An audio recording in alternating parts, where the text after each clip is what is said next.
Mtazamaji wa Bongo Huru TV, asante sana kwa kuichagua TV yako pendwa kabisa. Na kama bado hujasubscribe, tafadhali subscribe. Na katika siku ya leo nakuletea hotuba kutoka nyanda za Kusini, na hii ni hotuba kutoka kwa mwenyekiti wa Chama cha Demokrasia na Maendeleo Chadema nchini Tanzania, Antipas Lissu, ambaye amekuwa akifanya mikutano katika kanda hiyo. Mara ya mwisho tumefanya mkutano wa hadhara hapa, nilikuwa nagombea urais mwaka 2020. Na hiyo peke yake inathibitisha kwamba sisi hatuogopi uchaguzi. Huyo anayefikiria tunaogopa uchaguzi ajue tu kwamba sisi hatuogopi uchaguzi. Tumeshashiriki kwenye chaguzi nyingi za nchi hii. Sasa leo nataka tuzungumze habari ya uchaguzi, ndugu zangu, kwa sababu hii habari ya uchaguzi ina maneno mengi sana, na ni sawasawa iwe na maneno mengi.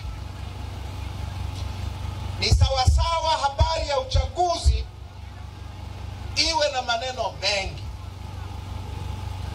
kwa sababu viongozi unaowapata kwenye uchaguzi wanategemea namna uchaguzi wenyewe ulivyo. Uchaguzi ukiwa wa hovyo, utapata viongozi wa hovyo, na ukipata viongozi wa hovyo, mwananchi hakuna atakaye kutetea. Na nyie hili wananchi wa Lindi mnalifahamu sana. Ndio maana ya maneno ya Mheshimiwa Heche hapa kwamba mkoa wenye rasilimali kama huu, wenye gesi asilia, wenye korosho, wenye ufuta, wenye bahari ya Hindi, inakuwaje uwe mojawapo ya mikoa maskini katika nchi hii? Ni kwa sababu ya aina ya uongozi tunaoupata kwenye chaguzi zetu. Kumbukeni maneno tuliyokuwa tunaambiwa tulipokuwa wadogo. Sisi tuliokuwa wadogo miaka ya 70, tulikuwa tunaambiwa na Nyerere, ili tuendelee tunahitaji vitu vinne. Tunahitaji watu tunao, tunahitaji ardhi tunayo kubwa, tunahitaji siasa safi, tunahitaji uongozi bora. Hiyo ndio ilikuwa maneno ya miaka ya 70 ya Mwalimu.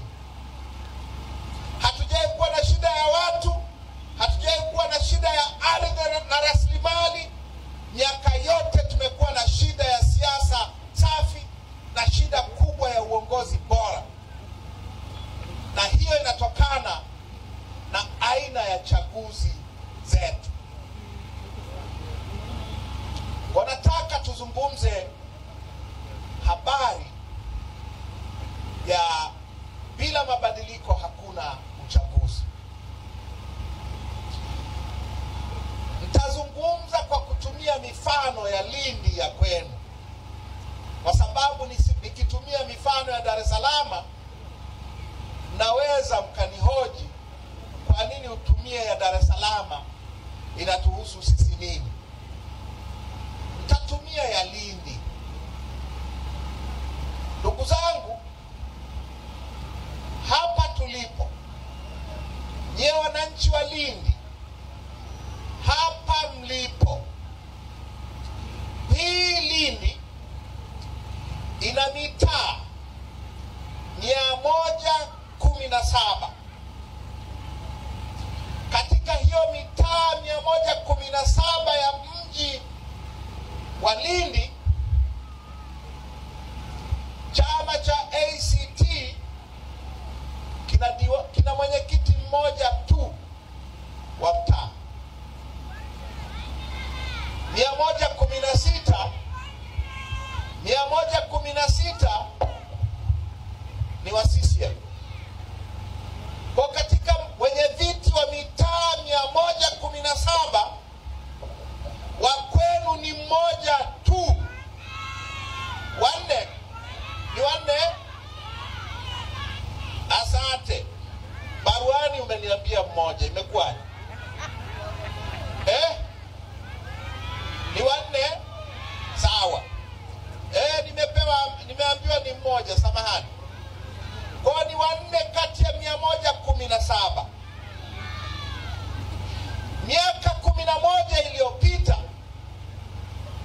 uchaguzi wa 2014 walikuwa 47.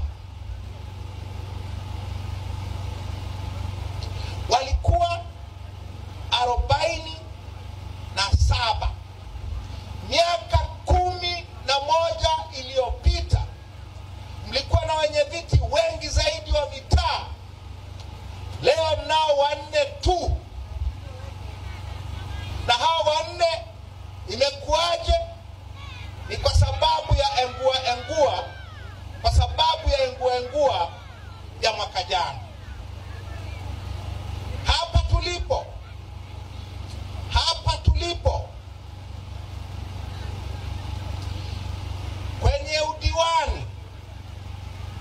kwenye udiwani, hii halmashauri ya Lindi mjini ina diwani mmoja asiyekuwa wa CCM kati ya madiwani 20. Miaka 10 iliyopita, mwaka 2015, kulikuwa na madiwani 9 kati ya 20. Leo yuko mmoja tu. Na hiyo inatokana na vurugu za uchafuzi mkuu wa 2020. Hili jimbo la Lindi mjini lilikuwa na mbunge wa upinzani mwaka 2010. Likawa na mbunge wa upinzani mwaka 2000 na ngapi? 2010. 2015 mkoa wote wa Lindi ulikuwa na wabunge wa upinzani 4 kati ya 8. Leo ni 0.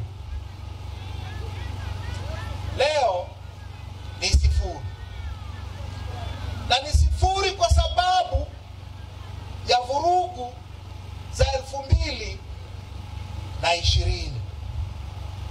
Maana yake ni nini, ndugu zangu wa Lindi mjini?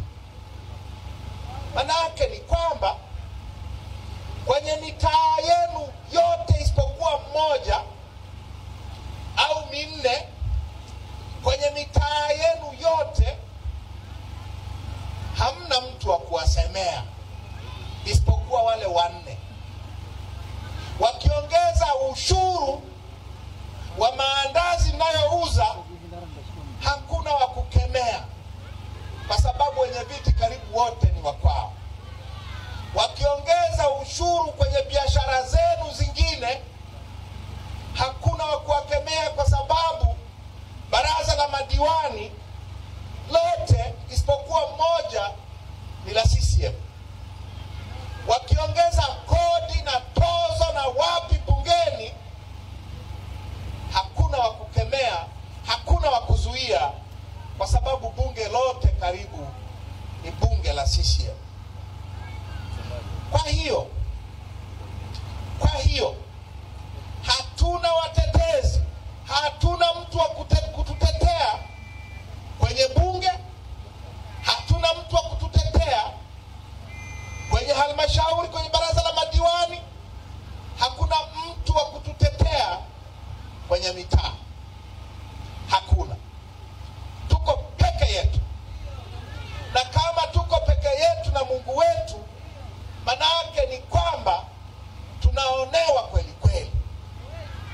Wakulima wa mkoa huu wanaolima ufuta na wanaolima korosho wanakutana na kitu kinaitwa stakabadhi ghalani. Au nakosea? Stakabadhi ghalani, kila mkulima wa nchi hii anajua ni wizi mtupu. Wizi mtupu. Kulima ulime wewe, uhangaike wewe, dawa upige wewe, kuvuna uvune wewe. Ikishafika kwenye biashara wanakuambia wewe huwezi ukauza, tuletee sisi tukuuzie, alafu tutakulipa tutakavyoona inafaa. kuwa maskini? Mtaachaje kuwa maskini? Na ni kwa sababu hawa ambao wanapaswa wawasemee wameingia kwenye nafasi za uongozi bila kupingwa, wameingia kwa kura za uwizi, wameingia kwa uongo, wameingia kwa kuenguliwa wapinzani, wameingia kwa sababu mfumo wetu wa uchaguzi ni wa hovyo. Sasa haya ambayo nimeyasema kwa Lindi mjini ni ya nchi nzima. Nimetokea Kilwa muda huu. Kilwa mwaka 2014 Kilwa Kivinje walishinda mitaa 21 kati ya mitaa 21 ya mji mdogo wa Kilwa Kivinje. Walishinda mitaa yote kafu. Leo hii wana 0. Ukienda Kilwa Masoko penye mitaa 9 mwaka 2014, miaka 11 iliyopita, kafu walishinda mitaa yote 9. Leo wana 0. Vijiji ni 0. Makata ni 0 madiwani na wabunge ni 0. Mnaachaje kuletewa mambo ya hovyo? Na yote hii ni kwa sababu mfumo wetu wa uchaguzi ni mfumo wa hovyo. Nimeambiwa hapa huyo aliyeshinda udiwani hapa 2020 alishinda kwa sababu ni mshenga wa mkurugenzi wa mji wa Lindi. Mshenga. Wao akaonewa huruma na nani? Na huyo jamaa aliyemtafutia mke. Sasa uchaguzi wa aina gani huo? Sasa ndugu zangu, shida ni nini? Shida ni nini? Shida ni kwamba mfumo wetu wote wa uchaguzi ni mfumo wa CCM. Katiba imetengeneza tume ya uchaguzi, imeitengeneza ki-CCM. Inateuliwa na rais. Rais ni mwenyekiti wa CCM, anateua ma-CCM wenzake. Wakurugenzi wanaosimamia chaguzi huku majimboni ni wateule wa rais, na rais ni mwenyekiti wa CCM, kwa anateua ma-CCM wenzake. Ukienda chini kwenye kata, wanaosimamia uchaguzi wa diwani ni ma-CCM watupu. Kwenye uchaguzi wanaosimamia kwenye vituo huku vijijini na mitaani, walimu, manesi, watu gani, wote ma-CCM. Ndio maana kwenye uchaguzi sasa haiwezekani tena kushinda. Ndio maana hizi 0-0. Kwa tunapozungumza habari ya mabadiliko, tunazungumza habari ya kubadilisha huu mfumo wa ki-CCM kutoka juu mpaka chini na kuweka mfumo ambao ni huru. Tume ya uchaguzi iwe ya watu wasiomtegemea rais kwa maisha yao. Wasimamizi wa uchaguzi wa majimbo wanaotangaza wabunge wawe ni watu wasiomtegemea rais kwa maisha yao. Hawa wanaosimamia chini kwenye udiwani, kwenye wenyeviti wa mitaa na vijiji, wawe ni watu huru wasioitegemea CCM kwa riziki zao. Tunapozungumza mabadiliko ya mfumo, la kwanza ni hilo. La pili, ndugu zangu, tuna ugonjwa mkubwa kwenye chaguzi zetu wa kuengua wagombea wa upinzani. Na hili mnalifahamu sana. Umekuwa sasa ni ugonjwa wa kudumu. Tulifikiria ni ugonjwa wa Magufuli, tukafikiri tutapata ahueni baada ya Magufuli kufa. Ugonjwa huo umeongezeka ukali, sasa ni ugonjwa sugu. Mmeyaona mwaka jana chini ya Samia. Ugonjwa wa kuengua wagombea wa upinzani, na wanaoenguliwa ni wapinzani tu. Katika historia ya chaguzi za vyama vingi vya nchi hii, hakuna mgombea mmoja wa CCM amewahi kuenguliwa. Hakuna. Sasa hiyo inatokana na nini? Inatokana na sheria ya uchaguzi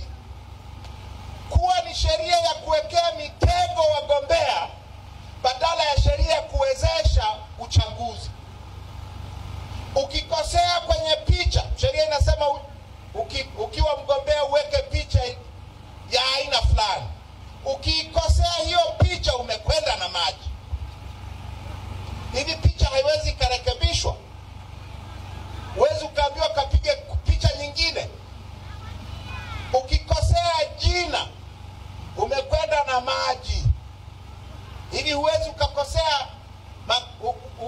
kama umeandika jina vibaya au jina la chama. Ukigonga muhuri vibaya umekwenda na maji, wanakula kichwa. Hivi haiwezekani kuambiwa kapige muhuri sahihi. Haiwezekani. Na hii ni mitego kwa ajili ya wapinzani. Mwaka jana hakuna aliyefanya makosa, sio wengi waliofanya makosa, lakini walitengenezewa makosa na mkurugenzi na wakurugenzi nchi nzima na watu wao. Ndio maana wakaengua watu kwa maelfu. Sasa dawa ya ugonjwa wa kuengua wapinzani ni kubadilisha sheria.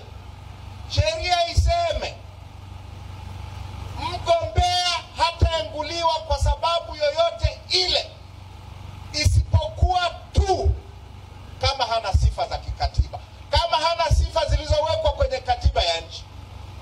Haya makosa ya picha, makosa ya muhuri, makosa ya kuandika jina vibaya na makosa ya aina hiyo ni makosa yanayorekebishika. Sheria itamke hivyo. Sheria ikisema hakuna kuengua wagombea, huu ugonjwa utafutika. Tatizo la tatu ni tatizo la kura feki. Na nyie mnafahamu, mwaka jana wameandikisha watoto wa darasa la kwanza, wameenda kwenye daftari la wakazi, daftari lile la sensa, wameandikisha majina yote bila kuangalia hata umri. Ndani ya wiki moja wameandikisha watu milioni 31. Tanzania hii tunadanganyana nini? Sasa hawa wanaoandikishwa ambao hawana sifa, wengine marehemu, wengine hawapo, mnakuja kukutana nao siku ya uchaguzi. Siku ya uchaguzi kila polisi ana kibegi mgongoni, kila mwalimu ana kibegi mgongoni. Akija na baibu, amevaa baibu, ujue baibu ina mabegi kadhaa. Akiwa na kanzu, ujue hiyo kanzu ina mambo. Hivyo vibegi vimejaa kura feki, vimejaa kura za uongo. Halafu wanaondoa mawakala wa upinzani, wanajaza masanduku ya kura kwa kura feki. Mamilioni ya kura feki ili kuishindisha CCM. Tunahitaji daftari la kudumu la wapiga kura liandikishwe upya ili kuondoa mamilioni ya wapiga kura hewa ambao wameingizwa na tume ya uchaguzi kwa sasa. Na hilo litawezekana kama vyama vya siasa vinavyoshiriki uchaguzi na wagombea wao watakuwa na haki ya kwenda kuchunguza inakohifadhia tume na kuhifadhia majina ya wapiga kura wote inaoandikisha nchi nzima.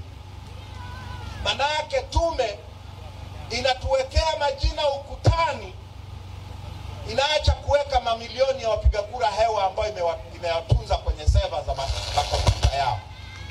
Kwa lazima tuandikishe daftari la wapiga kura upya na vyama vya siasa na wagombea wapate access kwenye hii inakotunzia hizo rekodi zake. La nne, na hili mnalifahamu sana, vurugu dhidi ya wapinzani wakati wa kampeni. Tunafanyiwa vurugu sana.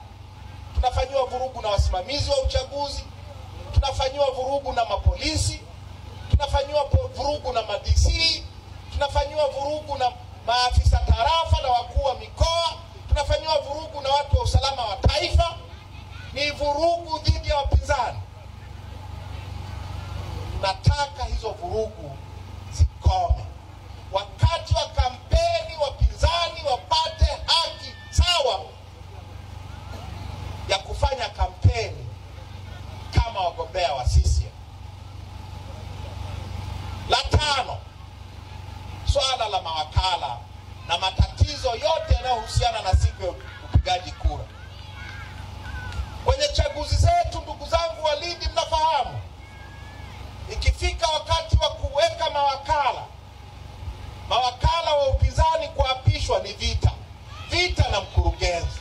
Asante kwa kuichagua Bongoro TV, na kama bado hujasubscribe tafadhali subscribe.